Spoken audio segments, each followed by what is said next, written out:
Okay, I haven't reviewed either of the first two episodes of the new season of The Mandalorian, and I'm not even going to take the time to try and do, basic video editing for this one because I just finished watching it like 12 seconds ago, and I gotta talk about that third episode. So, obviously, major spoilers ahead. I'll put it in the thumbnail and stuff too, because big stuff happens.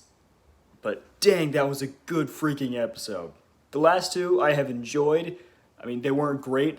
They were good. They didn't really advance the plot, which is fine because The Mandalorian is more or less an adventure series. So, Adventure of the Week is kind of the shtick.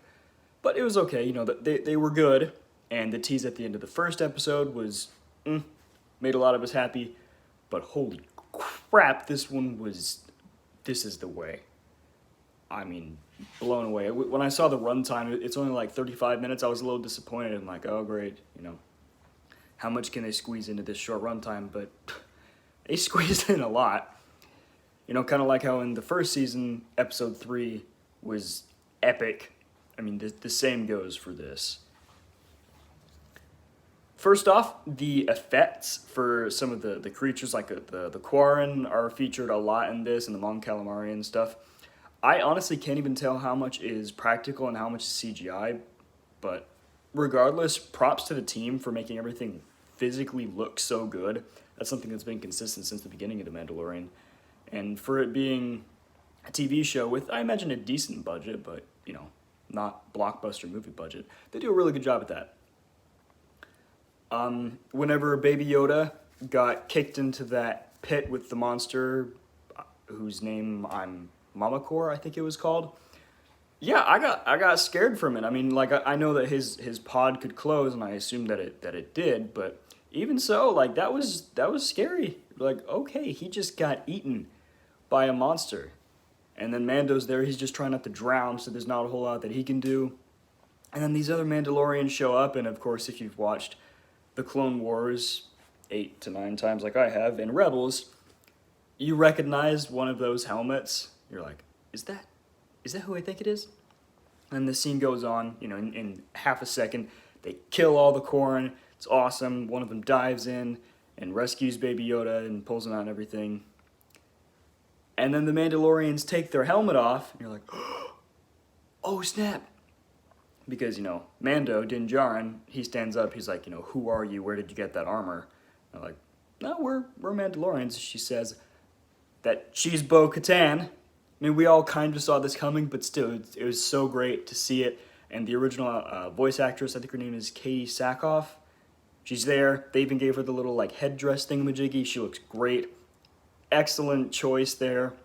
Having it be the same person doing it. It's really cool. And she explains hey, I've been a Mandalorian, or this armor has been in my family for several generations. I was born on Mandalore, all that kind of stuff. And then they realize that he's part of these religious type zealots of the old school style of Mandalorian. They call them the Watch.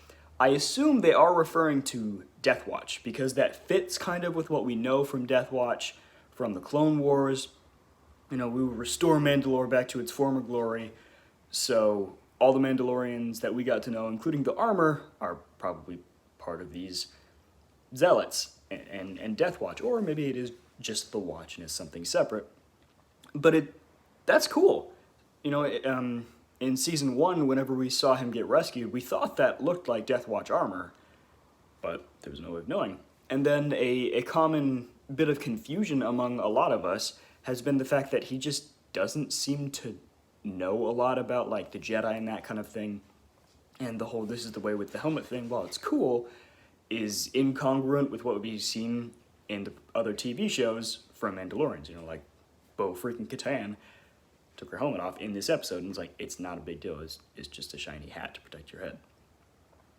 But this sect that he's been in, it would make sense that they wouldn't teach anything about the Jedi, because to them, being the old school Mandalorians, from the Old Republic, how the armor described it, an order of sorcerers known as Jedi were once enemies of Mandalorians. It's okay. So it makes sense that he wouldn't really know anything about the Force and the Jedi.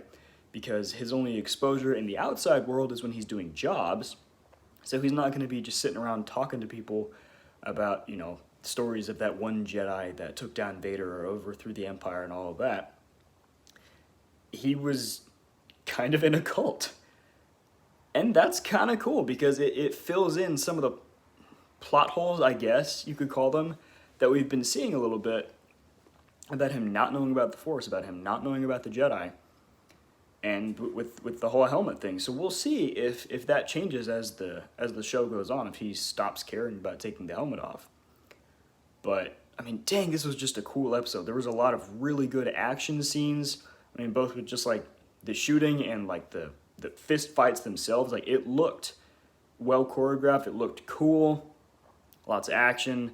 They referenced the Darksaber by name, so we know that that's where Bo-Katan is going. And then, right there at the end, after lots of fan service that we've all been hoping for, she says, you know, go to this planet. There you will find Ahsoka Tano. Tell her that Bo-Katan sent you. So we're going to see freaking Ahsoka. I mean, that's a big deal. We got to see Bo-Katan with the original actress in this episode. We got the name dropping of Ahsoka Tano. I am so excited moving forward. I was enjoying what we had so far, but I was a little worried that they were going to lose some of that momentum. Obviously, part of the heart of The Mandalorian is that it's not so grand in scale as the movies. That's what we enjoy about it. But it's nice having, you know, a solid plot moving forward. And this is a big one. At least big in the scale of The Mandalorian. You know, this child bringing it to Ahsoka Tano, learning more about the Mandalorians as a whole, Darksaber, all this. There is so much world building that makes it really feel a lot more inclusive with everything else, and I really enjoyed that about this. Plus, seeing the Empire still kind of operating as the Empire, even though now they're kind of the rebels, was cool. And I'm hoping, very wishful thinking, but I'm hoping that The Mandalorian might kind of gently retcon the sequels with how they use the Empire and that kind of thing. I don't think it'll happen, but I can hope, and if not, maybe they'll make the bridge between the Empire and the First Order a little bit better. I'm not going to rant about the First Order and all that right now because that's for another time, but absolutely astonishing episode. So excited for the next ones because, I mean, now we're waiting to see him interact with Boba Fett. We're waiting to see him interact with Ahsoka Tano. We know these are going to happen, more than likely, in this season. And we only got 5 episodes left. So there's a lot that's going to happen, and I, for one, absolutely cannot wait. That's all I've got. I just wanted to basically do a happy rant about how excellent that episode was without taking the time to try and string together a little video, which I know I'm not very good at, but like I'm trying so you don't have to see my face. But if you like this, you like hearing me ramble happily on about Star Wars and other things, then I would appreciate dropping a like on the video, and if you would, subscribe to the channel, and I'll catch you guys later.